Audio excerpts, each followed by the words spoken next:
네, 다음 문체부 계속해서 해주시죠. 네, 문체부 장관입니다. 보통 가을을 독서의 계절이라고 하지만 4월에도 도서관 주관과 세계 책의 날 등 책과 가까워질 수 있는 소중한 기회가 많습니다. 그래서 오늘은 4월 23일 세계 책의 날을 기념하여 2026 책 읽는 대한민국 캠페인 추진 계획을 보고 드리겠습니다. 먼저 우리 공직사회부터 책 읽는 문화를 선도하자는 취지에서 오늘 이 자리에 계신 모든 분들께 책 2권씩을 선물해 드렸습니다. 자리에 놓여 있는 책은 국립중앙도서관 사서가 추천한 도서와 또 작년에 서점인들이 뽑은 올해의 책 중에서 제 취향으로 직접 골라서 드린 겁니다. 네, 없는 여유 쪽에서라도 10분씩 틈틈이 읽어주시기를 부탁드립니다. 솔직히 저도 여유가 없어서 아직 다 못 읽었고요. 읽고 싶은 책입니다. 네, 책 읽는 대한민국 캠페인입니다. 정부는 계속 줄고 있는 국민 독서율을 회복하고 AI 시대에 필요한 생각하는 힘을 기르기 위해 올 한 해 다양한 대국민 독서 캠페인을 추진하고자 합니다.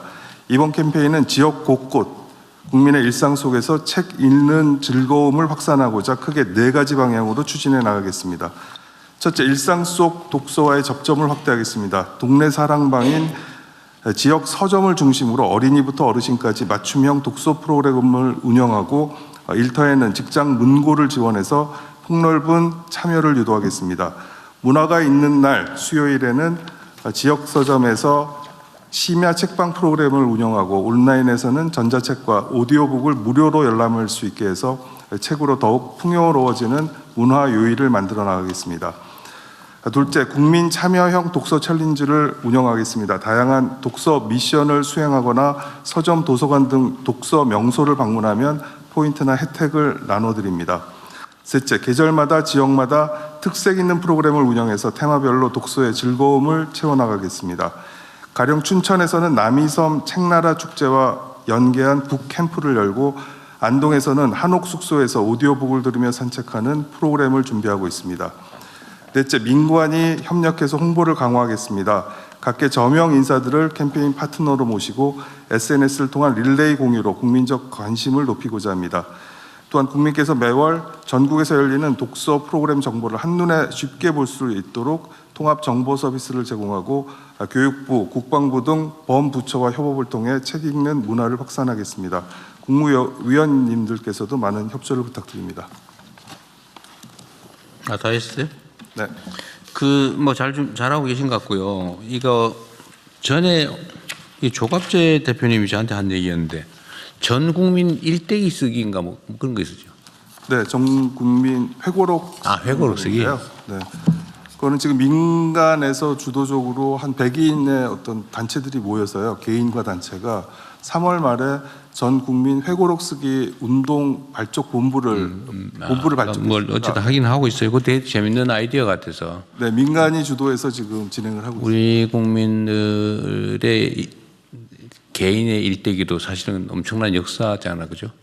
그리고 네, 대한민국의 발전 과정이라고 하는 게 정말 해방 이후에 이 짧은 시간에 엄청난 격동을 겪고 왔는데 경제적으로 또는 뭐 정치적으로 성공한 나라 아닙니까? 일단은 이제 문화적으로까지 그래야 될 텐데 그 기록을 남기는 건 매우 유용한 일인 것 같아요. 그 아프리카에 그런 속담이 있답니다. 노인 한 분이 돌아가시면 도서관 한 채가 불타는 것이다라는. 재밌는 얘기네요. 네, 그만큼 한 분이 가지고 있는 그 지혜와 정보량은 엄청난 거라서요. 하여튼 그것도 한번 해보시고요. 그 조갑재 대표님이 저한테 몇 번 얘기한 건데 그 지역 서점들이 사라지고 있는데 전에 한번 제가 공공도서관 도서 공급권을 지역 서점 연합 같은 데다가 맡기자. 그게 15%인가가 그냥 계약만 해주면 15%인가가 남지 않아요? 네. 그래서 지금 공공도서관이나 학교도서관에 그 구매할 때 지역 서점을 우선적으로 할 수 있도록. 학교도 그렇고 그다음에 학교도 지방정부 공공기관들이 가지고 있는 도서관에서 네. 살 때는 네. 해당 지역에 있는 서점 연합회 뭐 이런 걸 협동조합으로 만들어서 입찰이 아니라 수의계약 해주면 되잖아요. 근데 그러려면 규정 개정이 좀 필요한데 그 준비 누가 하고 있어요? 네, 지금 지방 정부와 그 교육청에서 조례를 바꾸는 작업도 있고요. 또 하나는 뭐 조례 뭐 그냥 법으로 바꿔주면 되지. 행안부랑 같이 하고 있는 거는 일단 수의계약 지침을 바꿔주면 돼요. 네, 지방계약 예규를 개정하는 작업을 하고 있습니다. 예, 그래서 그거 바꾸고 1억 원 미만이면 지역 서점만 참여하고 수 있고 1억 원 이상이면 지역 서점은 1점의 가산점을 주고 뭐 이런 형태로 좀 혜택을 부여해서 지역 서점들이 적극적으로 참여할 수 있도록. 근데 뭐 왜 그걸 1억으로 제한해요? 웬만한 저 공공도서관은 연간 뭐 몇십억씩 몇 억씩 되는데. 아니요. 1억 미만일 경우에는 수의계약이어서 지역만 참여할 수 있고요. 1억 이상이면 공동 입찰제인데 그게 아니 서점은 일점을 책 공급은 입찰이 의미가 없는 게요. 네, 그게 정가 대비 저기 공급 가격이 딱 정해져 있잖아. 정해져 있습니다. 그럼 뭘 입찰을 해? 그 자재? 자격 심사를 자격? 하는 뭐 자격이 뭐야? 그 책 공급할 서점하고 계약해서 우리 도서관이 뭐저 땡땡책 몇 권, 땡땡책 몇 권 필요하다 이러면 그거 해당 서점에 연락해가지고 땡땡 몇 개 해주세요 이거 하는 건데 가격도 딱 15% 정해져 있고. 근데 뭔 입찰을 하지? 출신 가지고 하나? 아니면 나이 가지고 하나? 뭘로 해? 그래서 이상하다는 거예요. 근데 그 뻔한 걸 뭘 그렇게 무슨 엄청난 기술이 필요하거나 혁신이 필요한 것도 아닌데 해당 지역 서점한테 주면 해당 지역 서점들이 좀 살아날 거 아닌가요? 네, 그렇게 하도록 지금 업자들이 전국에 그 입찰 시스템 만들어놓고 또 집에 앉아가 맨날 요거 하고 있다니까. 거의 추첨에 비슷하기 때문에. 그게 뭔 입찰이에요? 일단은 독서, 독후감, 뭐 독서곤장 이런 거는 기본적으로 해야 될 일이고요. 네네. 그 서점 얘기, 지금 지역의 서점들이 다 사라지고 있는데 네. 이게 행안부 소관일 건데요? 지금 그 규정은 행안부에서요 지방계약법에 예, 지침을 개정해 달라는 문체부 개정하는데 개정 내용이 이게 이제 국무위원들끼리 부처 간에 토론을 해봐야 되는데 1억 이상 그 웬만한 도서관들은 보통 한 10억, 20억씩 사고요 연간. 그런데 그거를 1억까지로 제한할 이유가 뭐가 있냐 그거를. 또 뭐 어떤 문제가 있냐면 연간 잘라서 계약하는 게 현행 규정상 안 되게 돼 있더라고. 예, 그러니까 뭐 다달이 계약을 할 수도 있는데 묶어서 분기별로 한다든지 전반 상하방이 수익 계약이 안 한다든지. 되는 거예요. 예. 그러니까 그걸 금액 제한을 해놓으니까 그렇게 된 거예요. 그 근본적으로 지역 협동조합이 그걸 사회적 기업으로 하게 되면 돈벌이로 완전히 하면 안 되고. 예를 들면 그거를 해당 지역의 서점들이 좀 살아남거나 그런데 유용하게 지금 서점이 다 사라지잖아요. 책 살 데가 없어요. 인터넷으로 안 사면 책 못 사 지금은. 그래 되면 안 되잖아요. 예를 들면 서점에 가면 책도 좀 앉아서 읽어보고 또 사람들끼리 모여서 독서 토론도 좀 하고 이럴 수 있는 공간을 만들어줘야 되는데 그걸 예산으로 지원하는 것도 쉽지 않고 하니까 그렇게 하고 싶은 사람들이 많아요. 서점 하는 사람들 중에. 근데 거기다 경제적 여건을 만들어줘야 되는데 내가 보기에는 이 공공책 공급이 이게 뻔한 그냥 아니 자기가 나르는 것도 아니야. 출판사가 바로 갖다 줘 도서관에. 그냥 자기는 앉아가 요거만 하면 돼 이게. 계약만 하면 된다고요. 그걸 15% 자기가 가지더라고.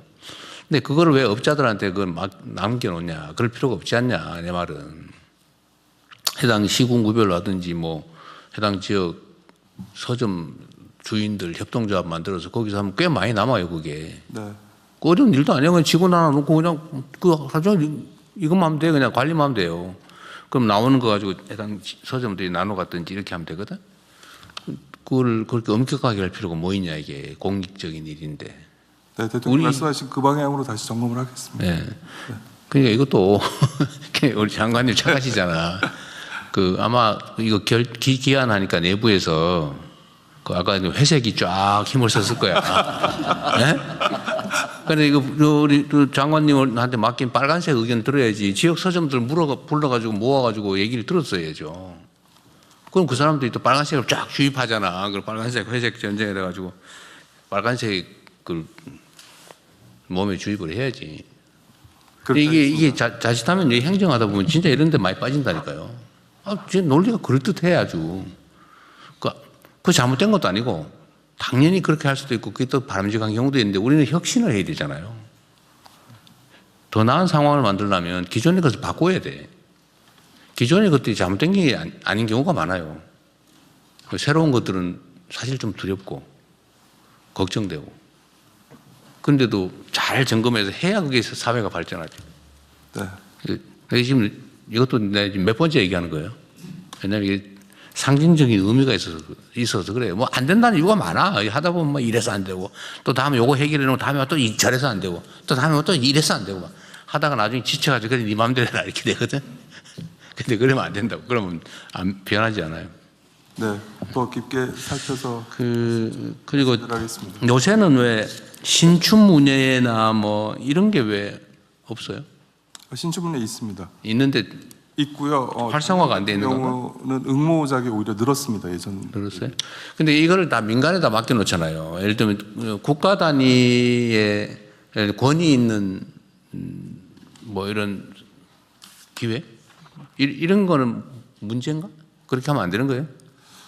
일단 지금은 뭐 신문사 또는 뭐 문학 관련된 잡지사 이쪽 중심으로 지금 그런 거 할 때 옛날에는 그냥 자체적으로 다 알아서 했잖아요. 국가 재정이 네. 부족할 때는. 다른 나라는 어떨지 모르겠는데 그런데 좀 권위도 부여하고 후원도 실제로 너무 많이 하면 또 난립하면 또 문제긴 한데 딱 정해가지고 그것도 뭐 엄정하게 선발해가지고 거기다 예를 들면 상금이나 예산 지원을 일부 해준다든지 뭐 이런 것도 고려해 볼 필요 있지 않을까요? 지금 민간에다 맡겨놓은 거 내가 보기엔 출판 사업이 지금 완전 사양 산업 됐어요. 망하고 있어 지금. 네, 이제 개인적으로 사실 아까 대통령이 말씀하신 그 서점, 지역 서점 관련된 네. 부분에 적극 정말 잘 돼야 된다고 생각하는데요. 지난주 전주 갔는데 시장에 서점이 있습니다. 그러니까 서점 안에 시장 안에 서점이 있으면 굉장히 다른 공간이 만들어지고 로컬 창업가들이 거기 모여서 그 위에서 외국인들이 와서 거기서 그 햇빛 쏘면서 그러면서 이제 놀고 있는 그런 공간들이 만들어지거든요. 문화적 공간이 만들어지는 건데 이 서점에 가면 저는 제일 중요한 게 그 서점의 편집자들이 고른 그 리스트입니다. 추천. 그러니까 이번 주에는 무슨 책을 읽으라고 하고 왔다 간 사람들이 그 책에 대한 문구를 써놓고 그리고 자기들이 이번 주에 가장 중요하게 생각하는 내용들을 계속 커뮤니케이션하고 있기 때문에 이런 부분들을 가진 분들이 책을 골라서 도서관에 책을 채워야지 이게 그 내용들이 채워지고 다양한 분들의 생각이 담긴 서재도 만들어지고 할 겁니다. 그래서 이 부분을 저는 문화운동 차원에서 굉장히 중요하게 하는 것이 서점도 살리고 문화도 살리고 또 외국에 가면 이런 책 그 페스티벌 같은 것들도 많아서 이런 부분들이 좀 더 문화적으로 유명해질 거라 보고요. 그리고 지금 말씀 주셨던 네, 그렇습니다. 저 한강 작가 같은 경우는 자기를 이렇게 드러내고 뭐 이런 거 싫어하던데 내 보니까. 그러나 그 국가적 자산이잖아요. 예를 들면 한강 작가 이름을 좀 빌린다면 좀 그렇고 그 선발전이나 뭐 이런 것도 해볼 만하지 않아요? 뭐 독후감전을 한번 하든지 창작전을 하든지. 그러니까 지원을 하는 데 있어서 저는 이제 나라가 문학상을 만들거나 이런 거는 안 되지만 그 번역을 해서 간다거나 하는 데 있어서 굉장히 많은 어려움들을 겪거든요.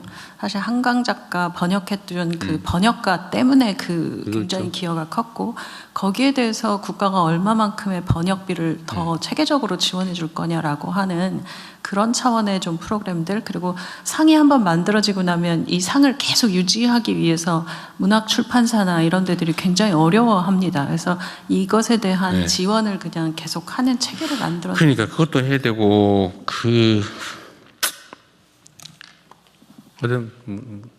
문화체육관광부가 원래 문화 이게 일이 제일 많아요. 네. 지금 그 스토리 발굴이 정말 중요해져서요. 네. 하나의 스토리가 만들어지면 계속 다른 분야로 뭐 웹툰이든 그렇죠. 영화든 드라마든 계속 펼쳐지고 있기 때문에 그런 것의 원천적인 어떤 의미로서의 이런 신춘문예나 혹은 네. 스토리 발굴은 계속 지금 활성화되고 있습니다. 하여튼 국내에 예를 들면 창작 뭐 선발전이랄까 하여튼 이런 게 옛날에는 눈에 많이 띄었는데 지금 눈에 잘 안 띄고 뭐 다른 이유가 있겠죠. 그런 것들도 좀 키워야 될 것 같고 아까 한성수 장관 말씀하신 것처럼 통 번역 작업 이거 지원 예산이 일부 있긴 있을 건데 저번에 한번 얘기했었죠. 부분은 계속 늘리고 있고요. 네, 좀 늘려야 된다는 거고. 번역 대학원도 이번에 만들려고 네. 준비를 하고 있습니다. 지역 서점 문제는 다시 한번 정리를 해서 보고를 한번 해주세요. 네, 그렇게 하겠습니다. 빨리 해야지. 내가 지금 내 작년 여름에 얘기한 것 같은데. 네.